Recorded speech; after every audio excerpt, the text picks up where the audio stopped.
नमस्कार दोस्तों, स्वागत है आपका हमारे चैनल लाइव सक्सेस मनिया पर। चैनल पर नए हैं तो चैनल को लाइक करें, सब्सक्राइब करें, शेयर जरूर करें। आइए आज एक साहूकार की कहानी सुनाते हैं। एक साहूकार था जो भगवान शिव का अनन्य भक्त था। उसके पास धन्य धान्य किसी भी चीज़ की कमी नहीं थी, लेकिन उसकी कोई संतान नहीं थी और वह इसी कामना को लेकर रोज शिव जी के मंदिर जाकर दीपक जलाया करता था। उसके इस भक्ति भाव को देखकर एक दिन माता पार्वती ने शिव जी से कहा कि प्रभु, यह साहूकार आपका अनन्य भक्त है। इसको किसी बात का कष्ट है तो आपको उसे अवश्य दूर करना चाहिए। भगवान शिव जी बोले कि है पार्वती, इस साहूकार के पास पुत्र नहीं है। यह इसी चिंता में हमेशा दुखी रहता है। माता पार्वती कहती है कि है ईश्वर, आप कृपा करके इसे पुत्र प्राप्ति का वरदान दे दीजिए। तब भोलेनाथ ने कहा कि है पार्वती, साहूकार के भाग्य में पुत्र का योग नहीं है। ऐसे में अगर इसे पुत्र प्राप्ति का वरदान मिल भी गया तो यह केवल 12 वर्ष की आयु तक ही जीवित रहेगा। यह सुनने के बाद भी माता पार्वती ने कहा कि हे प्रभु, आपको इस साहूकार को पुत्र का वर देना ही होगा, अन्यथा भक्त क्यों आपकी सेवा पूजा करेंगे। माता के बार बार आग्रह करने पर भोलेनाथ ने साहूकार को पुत्र का वरदान दिया, लेकिन यह भी कहा कि वह केवल 12 वर्ष तक ही जीवित रहेगा। साहूकार यह सारी बातें सुन रहा था, इसलिए उसे ना तो खुशी हुई और ना ही दुख हुआ। वह पहले की ही तरह भोलेनाथ की पूजा अर्चना करता रहा। उधर सेठानी गर्भवती हुई और 9वें महीने में उसे सुंदर बालक की प्राप्ति हुई। परिवार में खूब हर्षोल्लास मनाया गया, लेकिन साहूकार पहले ही की तरह रहा और उसने बालक की 12 वर्ष की आयु का जिक्र किसी से भी नहीं किया। जब बालक 11 वर्ष की आयु का हो गया तो एक दिन साहूकार की सेठानी ने बालक के विवाह के लिए कहा। तो साहूकार ने कहा कि वह अभी बालक को पढ़ने के लिए काशी जी भेजेगा। इसके बाद उसने बालक के मामा जी को बुलाया और कहा कि इसे काशी पढ़ने के लिए ले जाओ और रास्ते में जिस भी स्थान पर रुकना वहाँ यज्ञ करते और ब्राह्मणों को भोजन कराते हुए आगे बढ़ना। उन्होंने भी इसी तरह करते हुए जा रहे थे कि रास्ते में एक राजकुमारी का विवाह था जिससे उसका विवाह होना था। वह एक आँख से काना था।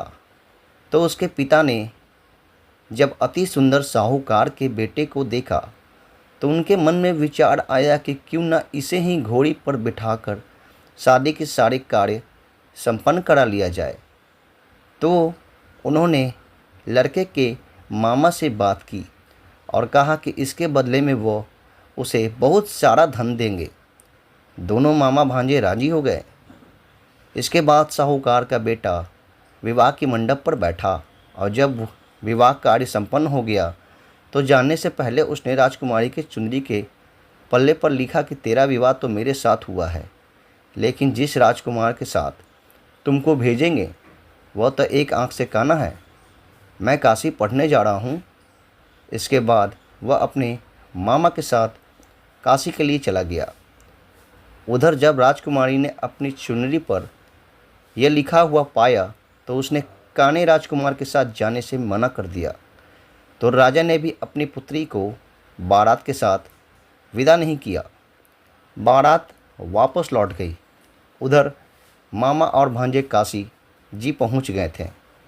एक दिन जब मामा ने यज्ञ रचा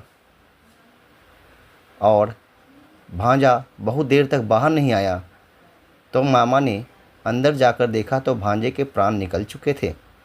वह बहुत परेशान हुआ, लेकिन सोचा कि अभी रोना पीटना मचाए तो ब्राह्मण चले जाएंगे और यज्ञ का कार्य अधूरा रह जाएगा। जब यज्ञ संपन्न हुआ तो मामा ने रोना पीटना शुरू किया। उसी समय संयोगवश शिव पार्वती जी उधर से जा रहे थे। तो माता पार्वती ने शिव जी से पूछा, है प्रभु, ये कौन रो रहा है। तभी उन्हें पता चला कि यह तो भोलेनाथ के आशीर्वाद से जन्मा साहूकार का पुत्र है। तब माता पार्वती कहती है कि हे स्वामी, इसे जीवित कर दें, अन्यथा रोते रोते इसके माता पिता के प्राण निकल जाएंगे। तब भोलेनाथ ने कहा कि हे पार्वती, इसकी आयु इतनी ही थी, सो वो भोग चुका है। लेकिन माता पार्वती के बार बार आग्रह करने पर भोलेनाथ ने उसे जीवित कर दिया। लड़का ओम नमः शिवाय करते हुए जी उठा और मामा भांजे ने दोनों ने ईश्वर को धन्यवाद दिया और अपनी नगरी की ओर लौटे। रास्ते में वही नगर पड़ा और राजकुमारी ने उन्हें पहचान लिया। तब राजा ने राजकुमारी को साहूकार के बेटे के साथ बहुत सारे धन धान्य के साथ विदा किया। उधर साहूकार और उसकी पत्नी छत पर बैठे थे। उन्होंने यह प्रण कर रखा था कि यदि उनका पुत्र सकुशल न लौटा तो वो छत से कूदकर अपने प्राण त्याग देंगे। तभी लड़के के मामा ने आकर साहूकार के बेटे और बहू को आने का समाचार सुनाया, लेकिन वो नहीं माने तो मामा ने शपथपूर्वक कहा। तब तो दोनों को विश्वास हो गया और दोनों ने अपने बेटे बहू का स्वागत किया। उसी रात साहूकार को स्वप्न में शिवजी ने दर्शन दिया और कहा कि तुम्हारे पूजन से मैं प्रसन्न हुआ। इसी प्रकार जो भी व्यक्ति इस कथा को पढ़ेगा या सुनेगा, उसके समस्त दुख दूर हो जाएंगे और उन्हें मनोवांछित सभी कामनाओं की पूर्ति होगी। दोस्तों, यह कथा सुनने के बाद कमेंट में हर हर महादेव ज़रूर लिखें। साथ ही चैनल को लाइक सब्सक्राइब ज़रूर करें। धन्यवाद।